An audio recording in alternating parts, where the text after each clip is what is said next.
வணக்கம் உறவுகளே. இன்றைக்கி பார்த்தீங்க அப்படின்னா எங்கள் அம்மாச்சியும் எங்கள் அம்மாவும் பார்த்தீங்கன்னா பாலாக்காட்டுக்கு வந்துட்டு பதவியில் எடுத்துகிட்டு இருக்காங்க. நான் வந்து பார்த்தீங்கன்னா இப்போ தான் காப்பி வச்சு எடுத்துகிட்டு போகிறேங்க. அம்மா என்ன பண்ணுறீங்க? என்னம்மா இவ்வளோ பில்லாமா? அதே சரிம்மா, மாட்டு கொண்டு போய் போட்டுருங்கம்மா. எவ்வளோ பில்லுன்னு பாருங்க மக்களே. இவ்வளோ களைகள் வந்துட்டு பார்த்தீங்கன்னா இந்த கீரை காட்டுக்குள்ளே வருது. கீரையே கம்மியாக இருக்க மாட்டேங்குதும்மா. என்னம்மா பில்லு விதைச்சிங்களா இல்லை கீரை விதைச்சிங்களா? கீரை தான் கொஞ்சம் தெளிவு விட்டோம். பில்லு முளைச்சிருது. தெளிவு விட்டதுல பூரா பில்லாவே முளைச்சிருது. தெளிவு விட்டா தான் கொஞ்சம் நல்லா இருக்கு. நல்லா இருக்கு. நோய் விழுந்து 2 அறுப்புக்கு மேல வராது. சரிம்மா சரிம்மா. அப்படின்னு விட்டா பார்த்தா கீரைக்கு மேல பில்லே வந்துடுது. ஐயோ என்ன பண்றது? சரிம்மா, இன்னும் 2-3 பாத்தி தான் இருக்குது. அப்படியே பிடிங்க இருங்க. அமிச்சி இந்தாங்க அமிச்சி காப்பி.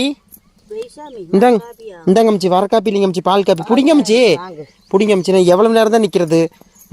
ஒரு சொம்பு தண்ணி ஓடையுமு, இது பிளாஸ்கில் காப்பி, பிஸ்கெட்டு, தண்ணி. இதுக்கு பேர் தான் கோரை கிழங்கு. நாட்டு மருந்து கடையில் விற்குது அமிச்சி.